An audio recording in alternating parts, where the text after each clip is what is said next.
ভূমিকম্পের সংবাদ সংগ্রহ করতে নেপালে গিয়েছিলেন যেসব বাংলাদেশি সাংবাদিক তারা টের পেয়েছেন ভূমিকম্প কতটা আতঙ্ক তৈরি করতে পারে। মূল ভূমিকম্পের ধাক্কার পরের ধাক্কাগুলোতেই তাদের অনেকে অনুভব করেছেন সেই মৃত্যুভীতি। জীবনে অনেকদিন পর আমি খুব ভয় পেয়েছি এবং আমি ওই সময় অফিসে ফোন দিয়েছি আমার বসকে যে আমি চলে আসতে চাই ঢাকায়।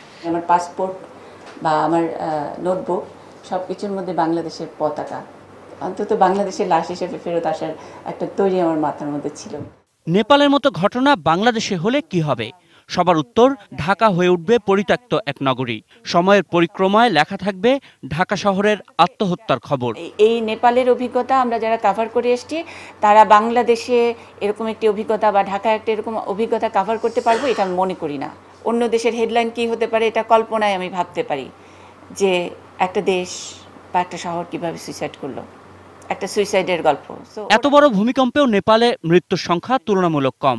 মূলত ভূমিকম্পের আশঙ্কায় নেপালিরা কাঠের তৈরি বিশেষ ধরনের বসতি গড়ায় এবং ছুটির দিন হওয়ায় মৃতের সংখ্যা কম হয়েছে বলে মনে করছেন সেখানে কাজ করে আসা সংবাদকর্মীরা। নেপালের 10 তলা ভবন খুব কম চোখে পড়েছে, আমাদের নেই বললেই চলে।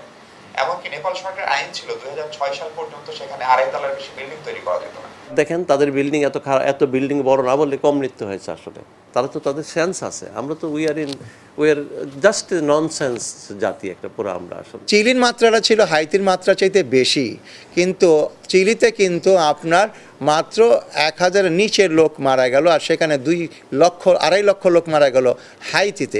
বিশেষজ্ঞরা বলছেন নেপালের মতো ভূমিকম্পের আতঙ্ক রয়েছে বাংলাদেশেরও, কিন্তু প্রস্তুতিতে রয়েছে চরম অবজ্ঞা। ব্যক্তিগত কিংবা রাষ্ট্রীয় সব ক্ষেত্রেই ভূমিকম্পকে যে অবজ্ঞা করার প্রবণতা তৈরি হয়েছে, তাতে এরকম কিছু হলে হাইতির থেকেও ভয়াবহ হবে বাংলাদেশের পরিণতি। প্রায় 2 লক্ষ ভবন যদি 7-এর কাছাকাছি হয় পড়ে যাবে।